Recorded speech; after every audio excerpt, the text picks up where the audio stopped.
We're really pleased to be part of this conversation with you and really want to thank Richard Rothstein, John Powell, and many colleagues at Berkeley for your leadership in making this conference possible and for inviting us to join you in this transcontinental dialogue.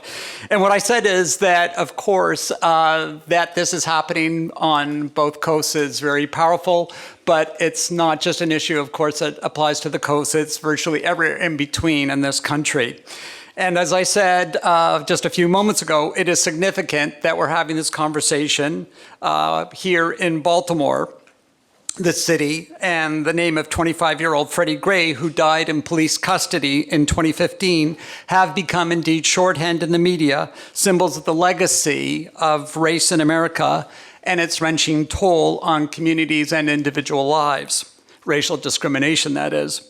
Of course, for those who live and work in Baltimore, Freddie Gray and the entrenched challenges of racial and socioeconomic inequity that shaped his life and death in the city are not symbols. They are our history, and indeed they are our present. It is in this context that is not lost on us that the release of the Kerner Commission report predated the riots that devastated Baltimore from April 6th through April 14th of 1968. It was during the same week, April 12th, 2015, in which Freddie Gray was arrested by the Baltimore City Police 47 years later. And as we considered the meaning, the lessons, the imperatives of Freddie Gray's death, the Kerner Commission's clarion call to action to address the police treatment of Black Americans, to increase access to employment, to quality education, to fair and equal housing resonated loudly. That call reverberated among the pews and through the aisles of the packed St. Peter Claver Church in West Baltimore one evening in June 2015. There I stood alongside community partners and faith leaders across the city to express our collective commitment to all of our city's residents and to the future that they deserved. And while I acknowledge the urgency for all of Baltimore's leaders to do more in meeting the needs of the city, I was also cognizant of the fact that our institution's own track record on race and equity was not without blemish, and that we, along with many of our peers in higher education, needed to continue to ask hard, unsettling questions of ourselves so that we could imagine and we could do better. That evening, I was able to announce an institution-wide economic inclusion and job creation program, Hopkins Local, that later on became Be Local, which involved a number of the city's leading employers, that had been in the works for some time, but of course took on renewed urgency in the days and weeks after Freddie Gray died and unrest shook the city. We had heard a rousing chorus from all quarters: church leaders, community organizers, educators, grandparents and their grandchildren sounding the same call, the same theme: jobs. We need jobs. We want jobs. A chorus that was far too reminiscent of one that Senator Fred Harris, former Kerner Commissioner, has often spoke of hearing 50 years ago from young Black men in the neighborhoods devastated in the riots the commission studied. A chorus that in truth has not subsided or dulled in intensity, and for good reason. Contemporary statistics that map Baltimore's treatment of the African American community continue to paint a damning picture when life expectancy in our city's most affluent areas remains almost 15 years higher than in our most disadvantaged neighborhoods. That is a striking, sobering statistic. When median household income in the neighborhood surrounding our own medical campus is 2/3 less than the city average. And when USA Today just recently declared Baltimore the most violent city in America. And so, once again, in our city and in cities across this country, we find ourselves asking the questions that fueled the urgent work of the Kerner Commission some 50 years ago. What happened? Why did it happen? And what can we do about it? But to those, of course, I would add, I think, the much more important question: why have we not made more progress in the 50 years since Kerner? Why do we find ourselves, 50 years on, repeating history in places from Staten Island to Ferguson? How can we recommit to understanding the issues highlighted by the Kerner Commission and find the right instruments to effect lasting change? These are tough questions. They implicate all of us, from policymakers to community advocates to academic institutes. And though unfathomably, the report's recommendations largely went unheeded, unadopted, undermined by a lack of political will and a rapidly changing cultural environment in the years following its release, the Kerner Commission represented a turning point in discussions around race in America. Indeed, in the long history of commissions that had sought to address the issue of race in America, Kerner was notable for its invocation of social science insights and expertise.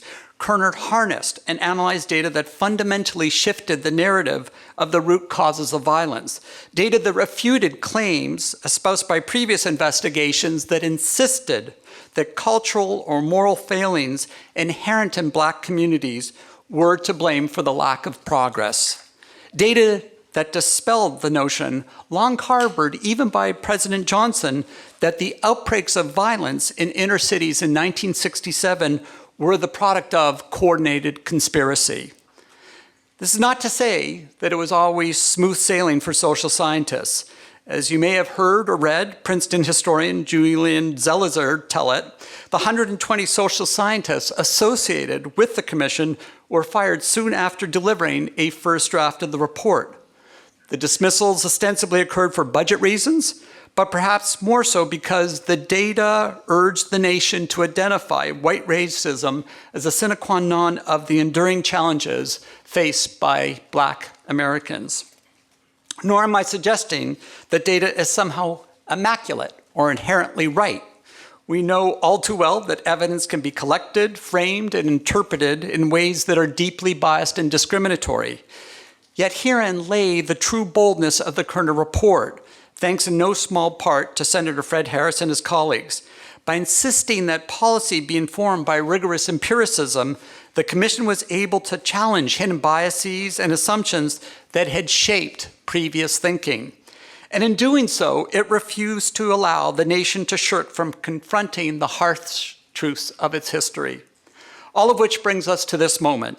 It is no accident that today's conference is being co-hosted by two of the nation's leading universities, places where data, where research and evidence matter, places where we act as conveners of difficult conversations around contentious issues through endeavors like the Haas Institute and our own 21st Century Cities Initiative, places where our researchers and scholars are determined to unearth evidence, but even more so transform it into workable interventions that impact individual lives and our society as a whole and make it better.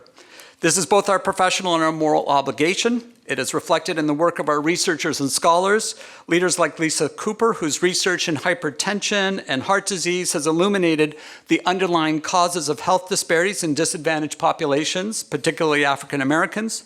In doing so, she has helped define our understanding of the impact of public health inequities in ways the Kerner Commission only began to anticipate. As important, she has implemented interventions that have measurably improved health outcomes for African Americans through partnerships with other public experts, a commitment she shares with Baltimore Health Commissioner Lena Wen, who will also join Lisa on the stage tomorrow. This ethos also drives our efforts across our institution to find new ways to move the needle on those issues as we seek to sustain our neighbors and neighborhoods through economic development, educational initiatives that create school-to-job pipelines and foster job creation. Once again, as the Kerner Commission made plain, we have choices to make, and we know well the tragic consequences of abdicating our responsibility. Once again, we must challenge ourselves in dialogues like this, in our research and in the work that we do with our communities, to ask the tough questions and hold ourselves accountable. We seek to do all of this so we may answer on the 100th anniversary of the Kerner Commission that we have done all that we can to build a better, more just, more equitable society. And with this, I am delighted to cede the stage to our first panel. We're truly fortunate to have with us today former member of the Kerner Commission, Senator Fred Harris, and Jay Kriegel, who was then staff to Commissioner and New York Mayor John Lindsay. And then we have on stage the embodiment of the vision and eloquence that have made the Kerner Report an enduring touchstone in our national narrative. We're also truly fortunate to have with us Governor Kerner's daughter and members of her family. It's a real privilege to have you here. Thanks to Senator Harris, Jay Kriegel, and to all our panelists for joining us, and to all of you for helping us to ask these timely and essential questions and continue to seek answers together. And with that, and apologizing for my late entry here, but I am delighted now to turn the program over to John Koskinen. Sorry, John. That's all right. It took me 4 years to learn how to pronounce it. I'll do better next year, John. John Koskinen, the moderator of today's first panel, who is joining us from Berkeley. Again, thank you all for being here. And again, to our colleagues in Berkeley, thanks for the opportunity to partner with you on this very important conversation. Thank you.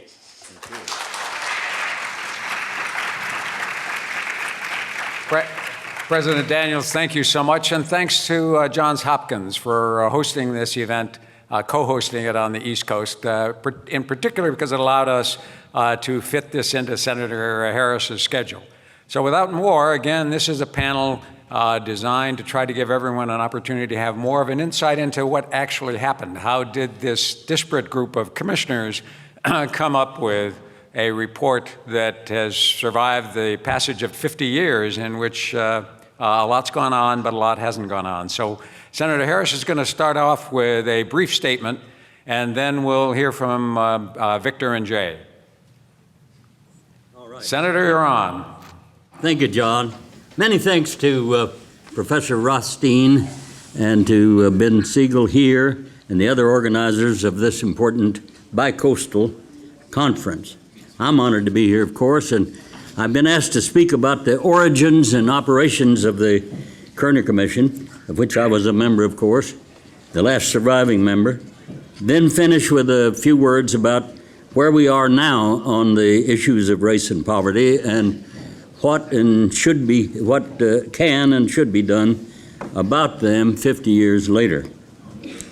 On the evening of July 27, 1968, my wife and I were gathered with a couple of invited friends in front of a television set we'd brought into our living room to watch President Lyndon Johnson's nationwide broadcast, during which he was expected to announce the appointment of a Blue Ribbon Citizens Commission, what became the President's National Advisory Commission on Civil Disorders, called the Kerner Commission after its dedicated chairman, Governor Otto Kerner of Illinois. The presidential broadcast was announced in the wake of the terrible riots and violent protests that had exploded in the black sections of many of America's cities during the long, hot summer of 1967, with great loss of life, awful human injury, and enormous property destruction, which caused great shock, fear, alarm, bewilderment, and anxiety throughout the country. The worst disorders were in Newark and Detroit, and they were not finally quelled until the president had sent in U.S. Army troops. My wife and I and friends were seated in front of the television set that July 1967 when, not more than 10 minutes before the president was supposed to come on, my youngest daughter, Laura, then in the second grade, came running in from the kitchen where we had a wall telephone and said, "Daddy, President Johnson is on the phone for you." That caused a little stir in the living room. I went into the kitchen and, standing at attention, picked the phone up and I said, "Yes, sir, Mr. President." He said, "Fred, I hope you're going to watch television tonight." I said I was. He said, "I'm going to appoint that commission you've been talking about." Flashback. I was then a United States Senator, of course, and 3 days earlier, when the Detroit riots were at their worst, after getting my friend Senator Walter Mondale of Minnesota to co-sponsor it, I introduced in the Senate a resolution to create a Blue Ribbon Citizens Commission to look into the riots, not just from a law and order standpoint, but also to get at fundamental causes and to come up with recommendations, quote, "to make good the promise of America for all Americans immediately." I had the resolution sent to the subcommittee which I chaired, and I held hearings on it that very next morning, my witnesses being Daniel Patrick Moynihan, not then a senator, and Whitney Young, head of the Urban League. But then it dawned on me that we didn't have to wait for congressional action, that President Johnson could himself name the commission by executive order. I called Douglas Cater of the White House staff and urged such presidential action, and followed that up with as Cater asked, with a hand-delivered formal letter to the president. So back now to President Johnson's telephone call to me. He said, "I'm going to appoint that commission you've been talking about." I said I was glad to hear it. He said, "I'm going to put you on it." I said I didn't expect that, but I'd do my best. He said, and all of this is word for word, he said, "Now don't you be like some of your colleagues. I appoint them to things and they don't show up." I said, I'll show up. And another thing, President Johnson said, "And another thing, Fred." I said, "Yes, sir, Mr. President." He said, "I want you to remember that you're a Johnson man." I said, "Yes, sir, I am a Johnson man." The president said, "If you forget it, I'm going to take my pocket knife and cut your blank off." He did not say blank.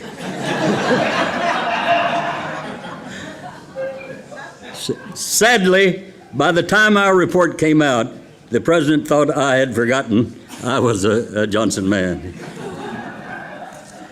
Back now, though, to the July 29 date, 1967. On that day, the 11 members of the commission were called together by telegram. We met in the White House Cabinet Room with President Johnson, Vice President Humphrey, Attorney General Ramsey Clark, Budget Director Charles Schultz, and Cyrus Vance, the man Johnson had put in charge of U.S. Army troops, which he'd sent to Newark and Detroit.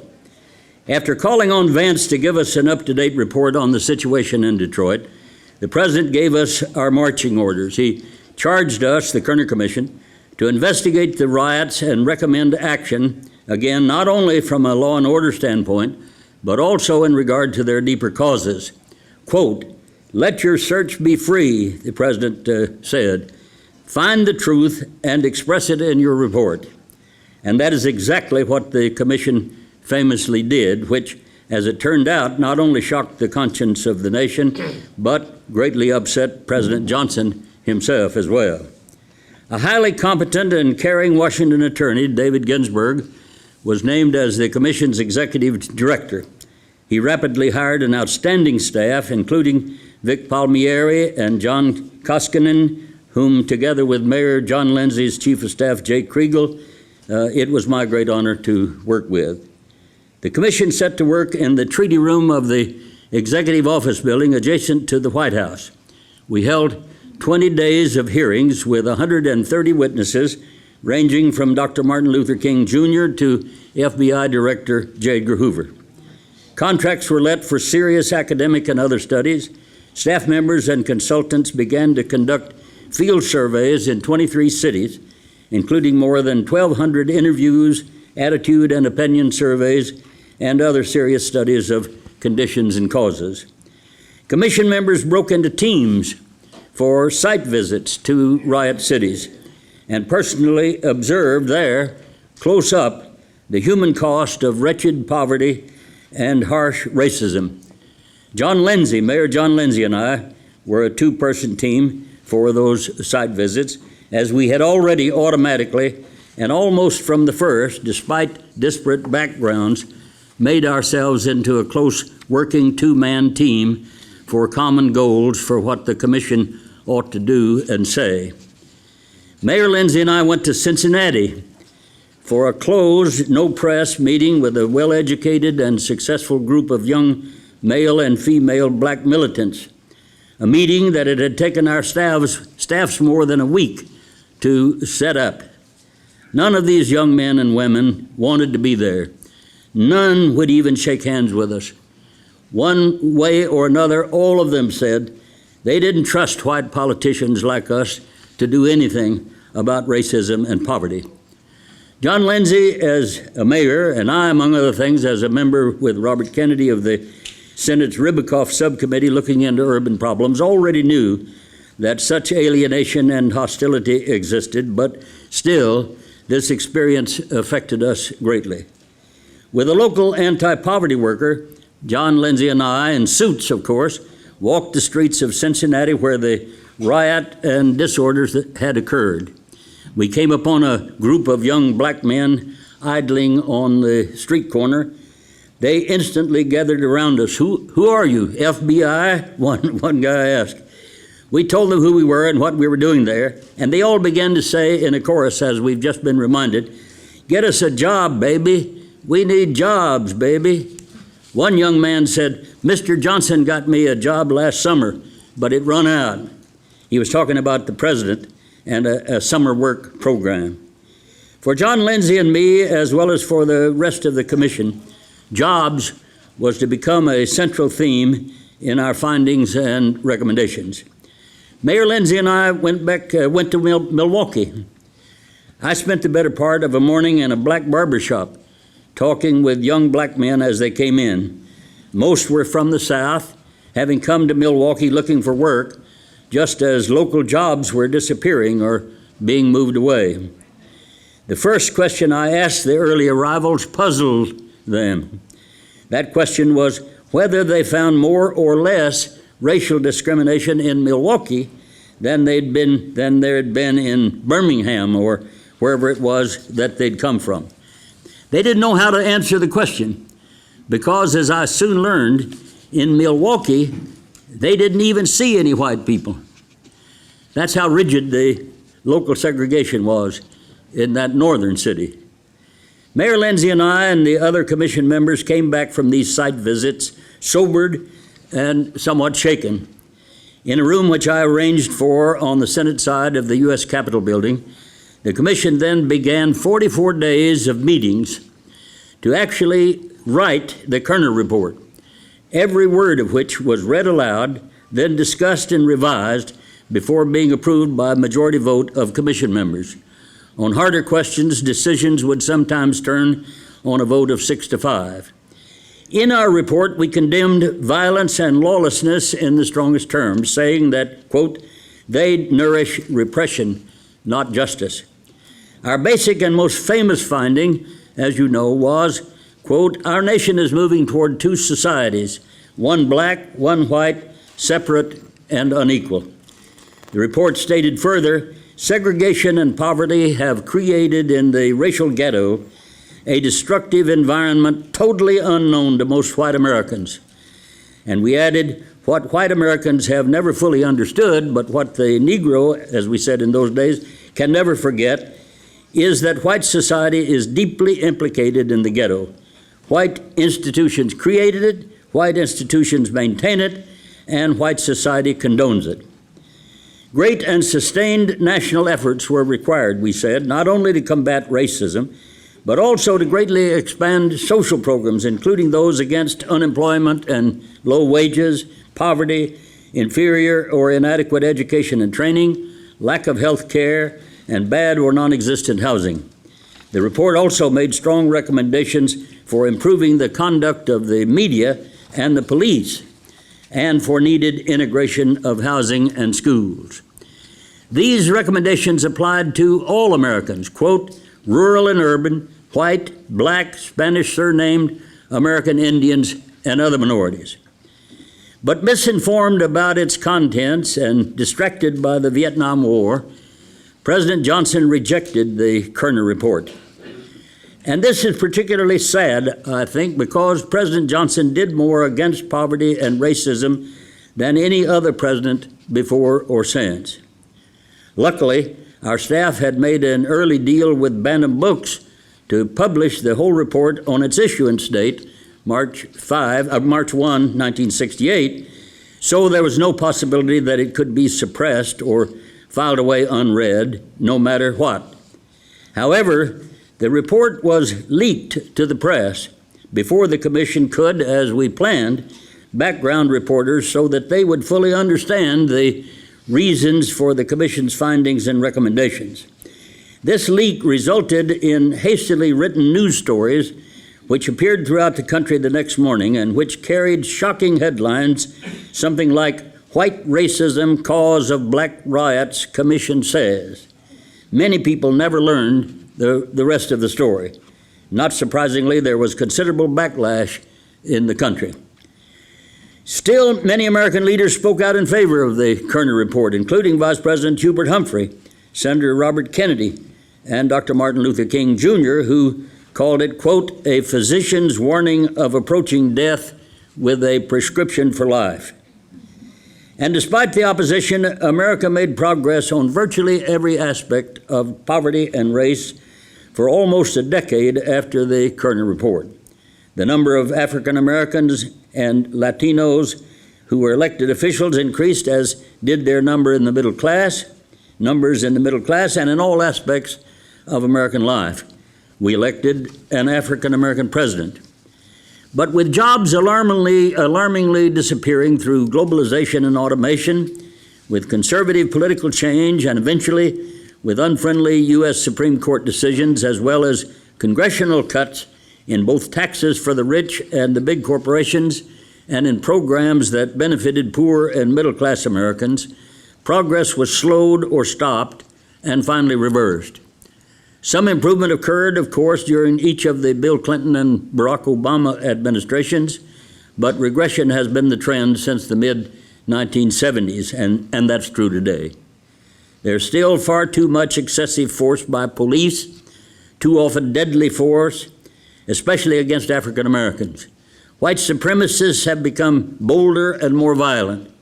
Housing and schools have been rapidly resegregating, locking too many African Americans and Latinos into slums and their children into inferior schools.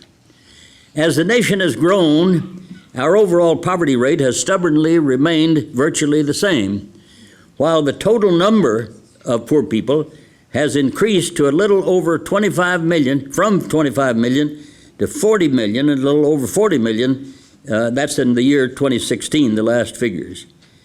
Ever since the 1970s, the African American unemployment rate has continued to be about double that for whites, and Latino unemployment continues high as well. Labor union membership has shrunk from about 25% of private jobs to about 6%. Inequality of income in our country has greatly worsened. In the 1970s, the richest 1% of Americans took home something less than 9% of total national income. By 2016, they took home 24%. 52% of all new income in America has gone to the top 1%. Rich people are healthier and live longer. They get a better education, and a better education produces greater inequality of income. Then that greater economic power translates into greater political power. So where do we go from here? We know what needs to be done, and we know what works. A more progressive tax system, making rich people and big corporations pay their fair share. Stopping tax and spending subsidies that redistribute wealth and income in the wrong direction. Strengthening unions and eliminating the legal and other barriers which impedes the right of workers to organize. Raising the minimum wage to a living wage, which would be a giant boost to the economy and bump up middle-class wages too. We need more affordable housing, and housing and schools integrated by income and race. We also need regulation of big banks and big finance. Better incomes for those who can't work and who can't find work. A sound, free public education for all, from early childhood through college. Education and training with special attention to those put out of work by circumstances beyond their control. Health care for all. The basic American principles of equal rights and equal opportunity for all, whatever a person's social standing, zip code, religion, gender, or color. Investment in infrastructure, in science, in alternative energy, and in technology. Investment in ourselves. But how can we get these things? How can we get them done when present times are so politically tough?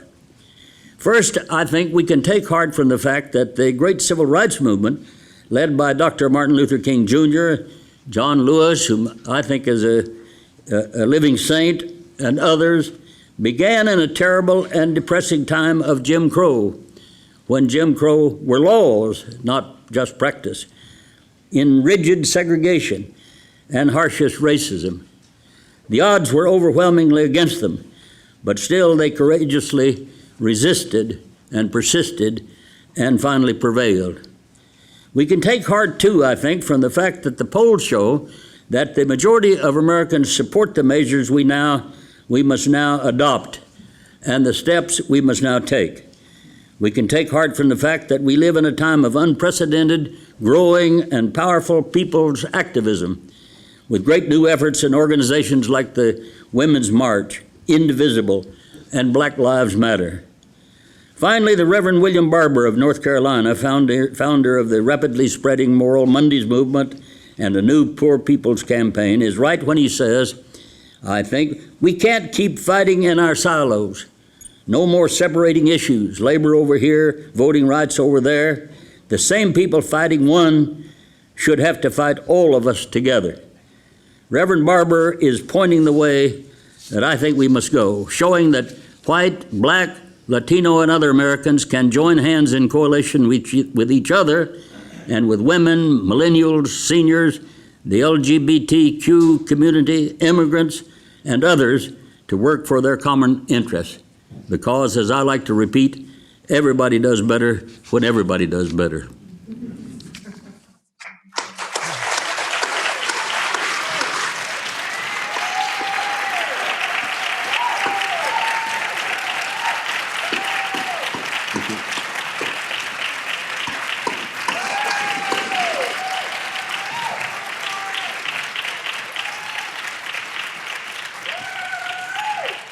Senator, thank you very much. For the audience, you can tell why Fred was such a popular presidential candidate in both 72 and 76. Life might have been different had he been more successful in those efforts. Victor, a couple minutes of perspective. Well, let me see what I can squeeze into 120 seconds. Well, I think the overarching realization I have about the Kerner Commission is the almost miraculous effect that leadership had in binding together such a disparate group of commissioners, not simply by race. We only had 2 black commissioners, or by party, we had 5 and 6. I think what you have to understand is that on the one hand, we had people like Fred Harris and John Lindsay representing one side of the argument, and on the other, some very, very strong conservatives. But what happened? In effect, after 6 or 8 months, we were able to announce a report that shook the country. It certainly shook President Johnson, but the important lesson to be learned, and I would pray that somehow that lesson could be brought to the Congress, is that leadership on the part of David Ginsburg, our executive director, who read the 600-page report word by word to the commissioners, some of whom might have died from boredom,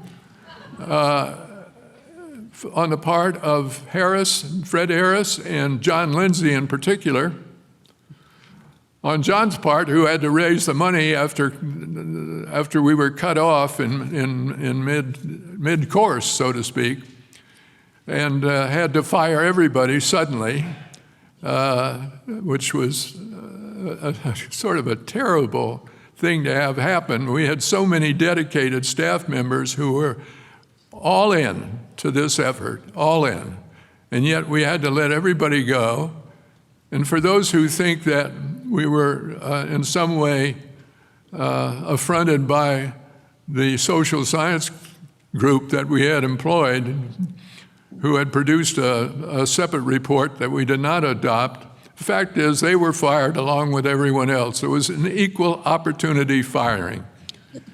And I would point out my friend John, who raised the money, as one of my heroes for that whole enterprise. But there's no way of understanding how important having people like Fred Harris and John Lindsay in the forefront of the battle.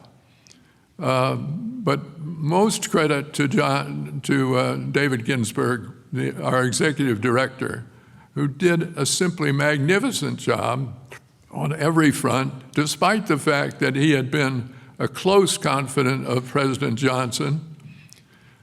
And speaking of President Johnson, I want to say this.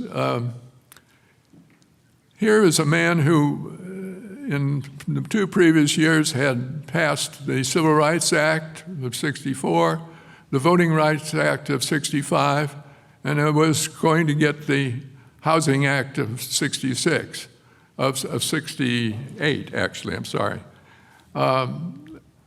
Somehow or other, we did not take proper account of those contributions of President Johnson. I can only imagine how he must have felt when he understood that that commission that he had so carefully balanced from a party standpoint was going to issue a report that was simply devastating to the White House and its problem with the Vietnam War, its funding problem on every front.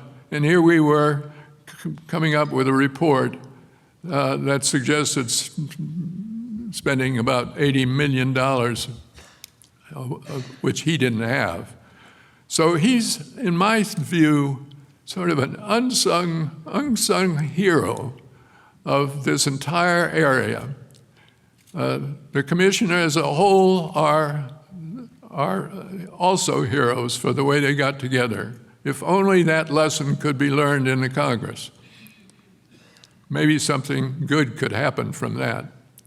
But beyond that, I'm not sure it pays to go into the war stories of how the commission operated because you've heard so much about it. John? All right. Jay is in Baltimore.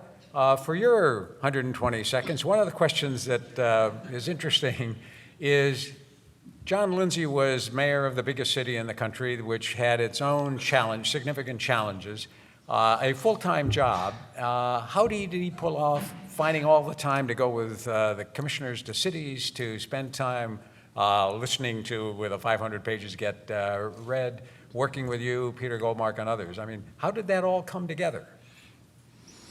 Thank you, John. Let me first say that thanks to Haas and to Johns Hopkins for having bring us all together. Very emotional, I think, for the 4 of us in particular. It's great to see that the 3 of you haven't changed at all in 50 years. And particularly that Fred remains unreconstructed, and I'm going to be the first to endorse him for president 42 years later, because we obviously need him back again. That's a voice that's missing, but sure hasn't changed any. Let me also say first that I'm here in a way as a representative of my dear friend Jack Rosenthal, who wrote a lot of the report and who has been passionate about it his whole life, and who died last year, had been an original member of the planning committee for this, and asked me as he was failing to take over for him. So in a sense, for me, this is a mission as a substitute for someone who is influential and passionate about this. I do think that Lindsay's role has been talked about a lot, but I think it's important to emphasize that Lindsay alone would have been an outlier on this commission, particularly without Fred as an ally. He would have been a quirky dissident, and I think the bond the 2 of them had, which may have come from loving New York steakhouses, but an equal sensitivity to what was going on, was a critical partnership as Fred laid out. But also, as Victor said, I think the role of David Ginsburg in particular, and Victor, and the senior staff was really remarkable in this report. And in a way, for Lindsay, it was relatively easy. He was a free spirit here, was bound by nothing. Fred was under threat of physical violence from the president. David, for all we know, probably the same. Both of them close to the president. I think for them, the balancing act, which they did elegantly, gracefully, but followed profoundly their moral compass, really deserves enormous tribute. And I pay that today on behalf of John Lindsay. And I think what Victor said about President Johnson is absolutely right. He was not the enemy here. Somehow we got so wrapped up in driving this ship through that I do think in reflection, when I read Julian's new introduction, it struck me that we should have done better by the president, what he had done and what he stood for. Lindsay, I've often wondered what was it that made John Lindsay do what he did. He has an unlikely background, an elite product of the Upper East Side of New York, who went to St. Paul's and Yale. What was it that turned him into this apostle of the ghettos? And all I can come up with is in the '65 campaign, when he first ran for mayor as an insurgent, really against a historic Democratic machine, he had really ran a remarkable campaign. He went out and walked the streets every day for 9 months, and virtually every neighborhood of the city, and he spent an enormous amount of time, probably more than any white politician ever had anywhere in America, in the ghettos, repeatedly walking in Bed-Stuy and Jamaica and Harlem and the South Bronx, so it became easy to him and familiar. And when he came to City Hall, I think he had some sense of what was going on out there. And then in our very early in our first year, the first 6 months, there was our first mini riot or disturbance in East New York. And the traditional rule of Lindsay's predecessor, Bob Wagner, was to stay away from things as long as you can. Hopefully they'll go away. And that first night, we all raced out to East New York, tried out these new techniques of policing, which became a hallmark of the Lindsay administration and basically adopted by Kerner, and sadly have been long since abandoned in much of America, and hopefully we'll get back to that. But also fundamentally violated the rule by going himself there and then bring all the leaders back to City Hall where to join with him and to try to bring some peace to this community. And from thence, the notion of his walking the streets almost nightly for year-round, but particularly in the summer, became his trademark, which is in many ways the reason he was appointed to the position of vice chair. How he did that, it's hard to know, John, except that he felt passionately about this. This was an opportunity he felt passionately not just about the racial issue, but about cities. He was obsessed with the fact that the country was abandoning cities, and that a deep, profound belief that cities were the center of civilization, and that America, if we allowed our cities to fail, that the country would not thrive. And so dealing with the problem of race, dealing with the ghettos, dealing with an underclass was essential to saving and reviving the cities, and cities were essential to the future of the country. Thank you very much. It's a unique opportunity for those of you both in Baltimore and here in Berkeley to actually talk to certainly Senator Harris and Victor, who were there as all this unfolded. So we'd like to give you a chance in our remaining time to ask a question or two. Let me just interject one point as the moderator and the opportunity here, and that is to dispel an urban myth that Victor touched on, which was that somehow we had 120 social scientists who were coming up with a really good report, and nobody liked it and they all got fired. And that the lack of funding was just an excuse to cover that all up. It always has struck me as ironic that in light of what the final report said, that anybody would have thought there was anything more challenging you could have written at that time and space. I mean, the report itself addressed fundamental issues. But the funding question was real. The commission, as Victor said, my job was to coordinate across the federal government the funding for the commission. And the commission was funded out of the President's Emergency Fund, which in those days had $1 million. Also in those days, Congress used to pass budgets, and they got them done on time. And then there was a supplemental appropriation in December to fill in the gaps. Because of the pressures of the Vietnam War and the budgetary issues that the president was under, it was decided in late November, early December, there would not, for the first time in years, be a supplemental appropriation, which meant that we had used up the President's Emergency Fund. It would not be replenished. We would not have a separate appropriation. And a commission that was originally established to have an interim report in April and a final report in August was suddenly confronted with the fact that it had barely enough money to issue a single report, and it all had to be done by the end of February. So the first thing that had to be done was we had a staff of about 220, which included all the teams going into the cities and others. We had a number of social scientists who did provide important work, but there were not 120 of them. As Victor said, it was an equal opportunity dismissal. It all took place 2 weeks before Christmas when Victor and I met with the assembled staff and announced that because of the funding costs, the only choice we had was to keep a skeleton crew of people who would pull together all the data that had been collected to produce, in fact, the document in a couple months.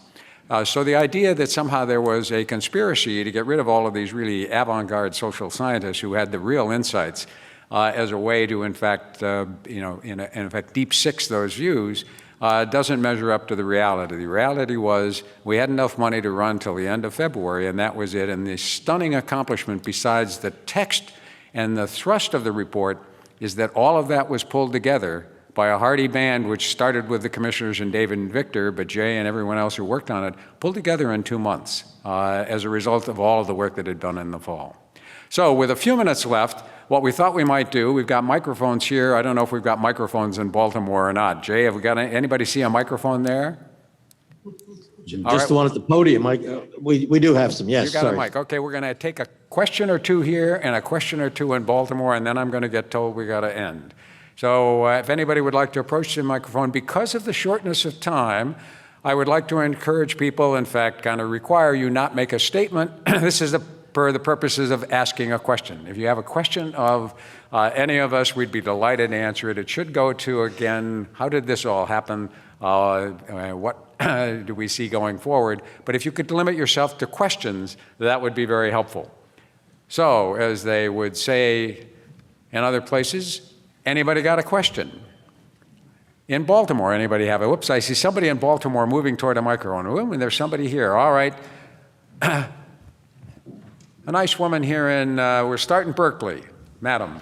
Hi, my name is Bertha Canty, and I'm a transplant from Elizabeth, New Jersey, and Newark, New Jersey, and now I'm a regular San Franciscan for 40-something years. So what happened is, I remember that war on poverty. Pull the mic a little closer. I remember the war on poverty thing, and it helped for a minute, but then they snatched it back. So there's a whole lot of things that you're talking about. I can't recall everything, but I remember that John Lindsay, he was a superb guy. And the reason he got as far as he got from my youth was because he got out there and talked and walked with the people. And you don't understand people until you get that close to them. And he got very close to them to get what he got. Thank you very much. Again, in Baltimore, if you have a question, all of you here obviously have strong views and opinions, which you'll get to share during the convocation. But a question in Baltimore. Thank you. My name is Michael Reich. I'm on the faculty of the University of Maryland School of Social Work. I teach social policy there, and I was a community organizer back in 1968. My question is, do you think if the report had been issued at a time other than shortly after the Ted offensive, then there would have been a different response to the report in the country? We'll ask Senator Harris and Victor to respond. Senator? I think that that's true. You look back, for example, the Ted offensive started January 31st, I think, and lasted through much of February, and gave the lie to the idea that we're winning the war.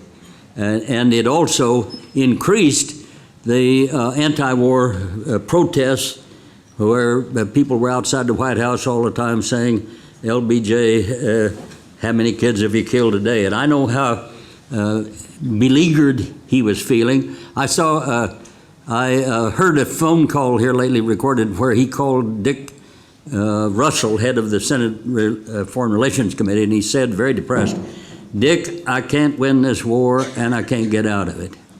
And I've also heard a phone call recorded where he called Mayor Daley, Richard Daley, and he said, Dick, I appointed this riots commission to look into the riots. They spent $2 million in their investigation and came up with a recommendation I spend $80 billion, and he said, I can't get the money. So I think a lot of things were on his mind, and he was feeling very beleaguered, and maybe things would have been better. And things would have been better if we'd followed what John Lindsay once proposed, that we end the Vietnam War. He said back in the commission meetings, end the Vietnam War so that we can afford to do what needs to be done. Victor, how long would it have, a passage of time would it have taken before this report might have gotten a better reception in the administration? Until the administration had dissolved by old age. All right, Jay, have you got a thought? John, you've got three more questions here in Baltimore, so why don't we get those? Good. All right, we'll get, we got a question here. We'll alternate back and forth. They're in Berkeley. Thank you. This is Dr. Paloma Pavel, and I'm co-founder with Carl Anthony of Breakthrough Communities here in Oakland, California.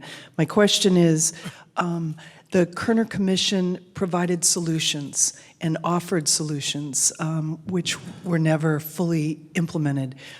In this moment, which some would describe as a comparable moment of civil unrest and on the brink of some of the same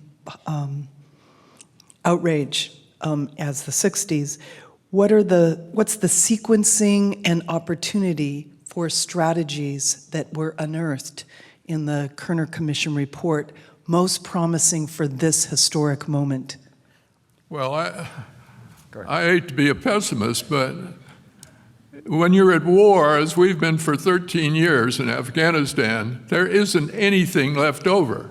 People have to understand we're approaching insolvency, and there's nothing to suggest that we can launch an offensive from Washington. We can, however, rely on certain states and localities who already are doing some very interesting and important things in this area, believe it or not. And I do believe it, and I want us to, that's why I'm here. I think we can. This is a deep democracy moment, and I'd love to hear from other members of the panel as well. Well, having spent a lot of time at the state and local level as well as the federal level, it's an interesting time, Victor's point, in the sense that we used to talk about states' rights as southern states protecting against the federal government, but ultimately the states have been laboratories over time in many ways. And you can see it going on now in terms of individual states not waiting for the federal government, but beginning to take actions, whether it's with regard to legalizing marijuana, whether it's regard to dealing with immigration, whether it's regard to how they're going to respond to this tax bill. So I think Victor's point's a good one, that there is, instead of hoping that the government, which now has a $20 trillion debt, is going to come up with more money, it's about to run a $1 trillion annual deficit thanks to the tax bill. I think it is going to be incumbent upon state and local governments to assert their rights and their authority and their power to make changes on a state-by-state, community-by-community basis. I think an interesting aspect of that is the fact that there are several states that are expanding Medicaid in the face of opposition, particularly opposition from Washington. Right. Fred or Jay, anything further? What can be done now? I would just say this. I believe, like Cory Booker says, everybody can do something. And I also believe that one of the things we can do is look toward the 2018 elections. We've got to recontrol the House and the Senate. I would only want to say again, there was one area of the report which I think did have a profound impact, which was particularly important to us, which was the policies of policing and police restraint. I think the federal government took a leadership role in that and had an impact in cities across the country. Unfortunately, it got wiped away in the era of law and order, and we've gone back, if not much worse, to a period. You'll notice the commission, things like stop and frisk came out against that. But the arming of cops, as we saw then in Ferguson and elsewhere, have put us in a terrible period again, and we've got to find a way to go back to a more sensible, restrained, and modern approach. All right, I would note that we've been given a reprieve, those of us on death row here, and we have until 10:29 to take a few more questions. And you've got people in Baltimore. The next question in Baltimore. Good afternoon. My name is Pickett Slater Harrington. I'm with Independent Sector. We're a leadership network of nonprofits, foundations, and corporate giving programs. And my question is, the Kerner Commission report made a lot of recommendations about how government can kind of help solve some of these problems. I wanted to know if the commission actually had discussions about the role of the nonprofit sector and foundations, as well as the for-profit sector, in working together with government to solve some of those issues. Good. Yeah, I'd like to take that because I think one of the benefits of having an inert government in Washington, beyond inert, at the moment it's less benign than inert, but one of the benefits is the enormous amount of energy that's pouring out of the community and the nonprofit community and the foundation community, and the amount of dollars that are going into good works is beyond belief here. Unless you have really researched it, you won't understand how much is coming from the ground up instead of from the top down. Good. All right, we have a question here in Berkeley. Hi, my name is Ora Hathaway, and I'm an alumni here at Berkeley as an architecture student. My question, I feel that our language is lacking. Words such as segregation and integration are now being used to gentrify people out of their homes. I think there are some legacy towns which do need to be actually preserved and preserve the people in place, like Golden Gate Village, right here in our area in Marin County. Marin City Public Housing just got put on the National Register as an historic district. My question is, how can we change our language, such as segregation, integration, and to instead of to create more gentrification and push people out? How can we stop this? What should we do with our language? It feels like we need a new paradigm in our language. A good question. Jay. I am impressed that a public housing project has been put on the list for historic preservation after we blew up a lot of them because they actually were blights. But it's an important question. Sean Donovan yesterday in his keynote address talked to some extent about the fact that the dynamics are changing and we can't apply necessarily the old formulas or the old approaches to the new circumstances. I'm not sure about relabeling or reusing language. But to talk about gentrification, what I see all over is that in a place like New York, which I think is true of so many cities across the country, we have the odd phenomenon of the adverse consequences of enormous success.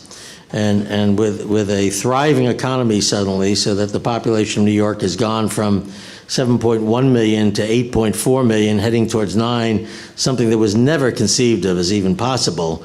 It is just putting staggering pressure on the housing market and the ability of less than very affluent people to find any kind of housing at all within the city. We struggle with that. The government's putting enormous resources into it, but we're very, very far from finding any kind of answers that are satisfactory, and it's decimating historic communities, turning them into wonderfully gentrified communities where all our kids live, but it's a terrible dilemma for the future of our city and cities across the country.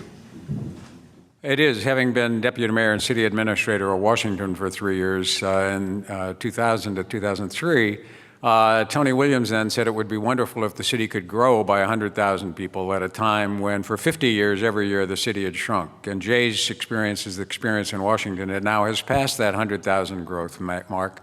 Those people are all millennials, young people, people without children, people with children moving into the city. And what happens is not only is it difficult for low-income people to find new housing. But the real issue is what happens with people who are in housing now. And the biggest challenge for them is not that if they own the house that they've got a job, they can live there. It is as their property taxes go up because the valuations go up. On the one hand, it's wonderful. Their house goes from $250,000 to $750,000 or $1 million in value, and their property taxes have quadrupled. And so I will now give you my plan, and I hope every city would do, and that is that the property taxes ought to be frozen for people after they've lived in their house for 5 or 10 years. Thank you. But there's and what you would do would be taxes might go up at 1% or some inflation. The difference would be escrowed, would be in fact a claim against the house when it was sold. As it went up in value, it clearly wouldn't chew up anything like the value. Property taxes are 2, 3, 4%. But that would accumulate so the city and the local government didn't lose the revenue. They just wouldn't collect it now. They would collect it in the future. The city's going to be there forever. And you wouldn't automatically be driving people out of the city, out of their homes, because they couldn't afford to stay in them anymore. All right, we will now go to a question in Baltimore. John, did you just come up with that? That was pretty terrific. No, I actually tried for a while to get the city council in Washington to understand that that would be one way to protect people who had committed to their communities for a long time. So I took the opportunity here. Anybody can steal that idea and go forward with it in any community they would like. The difference in Proposition 13 in California is that was a freezing of property taxes and taking revenue away from, in effect, education. And having lived here 50 years ago, I can tell you, as many of you older people know, it used to be one of the 4 or 5 greatest public education systems in the country. It's now at about 45th in the country, and it's simply a question of the revenue loss. So you can't simply say, freeze the taxes and then do without the revenue. You have to say, we'll collect those taxes later when you sell the house. It'll be part of the sale process. Now, on the other hand, if you would like to call it the Koskinen Plan, that would be okay, too. That would require us to know how to pronounce your name. All right, moving right along. Question in Baltimore. John, if I could just add one footnote, I think another adverse consequence of what's going on in cities like New York, but all everywhere, is we're not just displacing people, but we've always in the city had marginal housing where people in trouble could, dysfunctional people could live, and that kind of housing is gone. I think that's a major contributor to the homeless problem we have. There's just no inexpensive housing stock at the margins and the fringe areas of the city anymore. It's all being gentrified for the people who are being displaced from successful gentrified areas. Yeah. Now, as Sean talked about it yesterday, I thought it was a very important point that he made, that we've, talking about the language change, we've focused on urban areas and downtown areas, which we ought to, but now suddenly those problems are being exported or moved or squeezed out into the suburbs and rural areas, so that some of the problems we dealt with 30 or 40 or 50 years ago in New York, Washington, wherever they are now in the counties and the surrounding communities. So jobs, clearly, if you had a job, life is much better than if you don't. And the second most important thing is where you live. It needs to be near a job. It needs to be acceptable housing. And so somebody asked earlier, what are the issues that are still there? They're all still there. But if you had to pick and choose, you'd say, if I could get people a job and get them a decent place to live, the rest of it might take care of itself. Have we got a Baltimore question?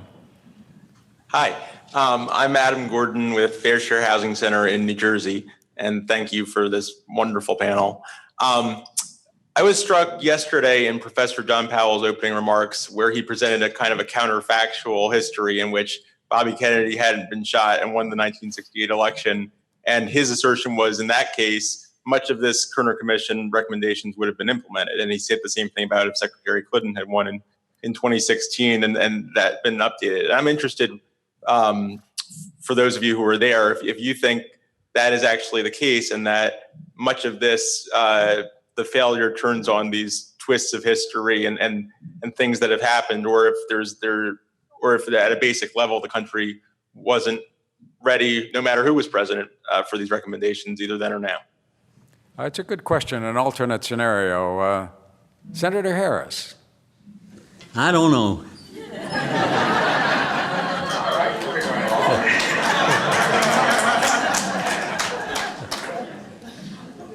He's thinking of the alternate question of Senator Harris being president in 1976. Now we're talking. Well, I think it's an interesting question. Having been around and been in and out of politics for all that period of time, it goes to Victor's point.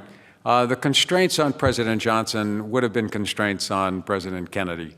The funding problems were real. Extricating ourselves from Vietnam might have gone faster than it did in the Nixon administration, but it wouldn't have necessarily gone a lot faster because, again, at that time you forget about the theories going on of the domino theory that suddenly if Vietnam went, if the Philippines, everything else would go, which all turned out probably not to make much sense, but it was well believed in those times. The pressure on a president, whoever it was, to not be the one who lost Southeast Asia would have been significant. And the funding problems were not as serious then as they are now, but they were real. So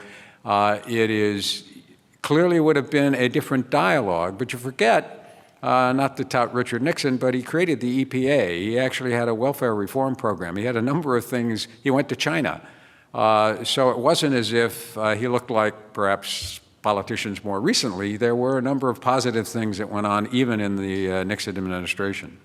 All right, a question here. He also introduced passed federal revenue sharing, which is an enormous boon to local governments. Well, that's exactly a good point. Question here. We're not going to get to all the questions, I'm afraid, because sooner or later we are going to have the plug pulled. But in Berkeley, a question. Hi, good afternoon. My name is Marilyn Murillo. I am a transgender woman of color, a doctoral candidate at University of the Pacific's Bennard School of Education, Educational Administration and Leadership doctoral program, and a board member of Tenderloin Tessie Holiday Dinners in San Francisco. We serve the homeless, low-income, and people living in SROs free at no charge on Thanksgiving Day dinner, Christmas Day dinner, and Easter Sunday dinner. And my question for you is, it has been 50 years since the Kerner Commission issued their report, and there is still increasing inequality as well as hunger and homelessness in San Francisco, one of the wealthiest cities in the nation. What advice do you have for the mayor of San Francisco and the Board of Supervisors to address this traumatic problem? I'm going to go to the mayor's representative, Mr. Kriegel. Hey, John, I wonder, if we're running out of time, I'll come back to that. We do have 3 people standing here in Baltimore. I don't know what you have. Yeah, we're not going to, unfortunately for people standing, we've got several here too. Can we just take all the questions and do No, there's a question. Okay, there's a question that we'll we'll take the lady behind you what your question is, and we'll try to then quickly run through them all. That's a great idea. Hello, I'm Susan Gooden from the Wilder School of Government and Public Affairs at Virginia Commonwealth University, and my question was for Senator Harris. In your remarks, you commented a lot about the impact of the interviews and the site visits, and I think as social scientists, oftentimes the emphasis has been on big data and quantitative analysis, and I'm just curious if you could speak to the impact of qualitative research, and if you think that too little of that is being done now, and too little experiential learning by members of Congress. Should we get these 3? All right, and our last question here in Berkeley. Let's get them all. Yes. My name is Carl Anthony, and I'm with Breakthrough Communities, which also had Paloma Pavel. My question is, globally, we're facing a huge challenge of climate change. And in California, which is providing leadership for the nation, we're having the most aggressive approach to climate change in the country, which also is restructuring all of the community development and transportation issues in the state. And at this moment, there doesn't seem to be a coordinated relationship between issues addressing race and climate change. And I'm wondering if there's anything in the Kerner Commission report that could be taken as it is and just laid down on the climate change question in order to provide a 21st century program that would both address the issues of climate change and social and racial and economic and environmental justice. Thank you very much. We'll take the questions in Baltimore. You doing fast? 3 in a row. I'm Megan Shook. My question is, our very own Tanisi Coates has talked about reparation in very concrete and rational terms. You're talking about cities and state governments filling in some gaps in terms of following these recommendations from the Kerner Commission. I see cities very often, and states as well, and actually the feds, privatizing a lot of our government functions. Education is being privatized, waste, trash collection. And your question is, My question is, do you think that's going to help further the recommendations of the Kerner Commission, or is it counterproductive? It's to save money, but it's happening. Very good. Okay, next question. Hi, Sylvia Albert, Cal alumni in DC. The panel last night spoke about, was critical of the Kerner Commission in speaking about white nationalism. And Professor Tang particularly did feel that it was muted in some way in not speaking of white nationalism as a source of of what was happening then. So I just want to hear your response on that and whether or not there were parts that were taken out of the report that dealt with that issue. All right, so what we're going to, whoops, here we go, another question. One more. Quick question. Anthony Vance, I'm the Director of Public Affairs for the Baha'is of the United States. My question is, to what extent was the Kerner Commission report influenced by the Moynihan report? And were there major differences in terms of conclusions, that is, contradictions between the two reports? Thank you. These are very good questions and hopefully will serve as a basis for conversation among yourselves. Let me ask people to address one of them. First of all, the whole question that did come up yesterday about whether there was even more about right racism that should have been said or could have been said that was buried. Victor, you worked on the drafting. I would have thought that calling white racism out would have covered pretty much everything. Well, you have to remember that white racism was essentially found in two places. One in the summary. That statement was really David Ginsburg's personal contribution to this summary, which I had drafted in large part with the aid of Jay and Peter Goldmark and Lindsay's staff. But it also appeared in the report that we were using from the social scientists. Beyond that, the report itself does not deal in such stark terms, actually, for some very good reasons. Okay, and then Fred, the impact of the Moynihan report, which came up, out shortly before, did have much of an impact? Or Jay, either of you? It did not with me, and as far as I know, not much with the commission itself. John, can I go back to the question that was asked about big data versus the site visits? Yes, and that'll be the last comment.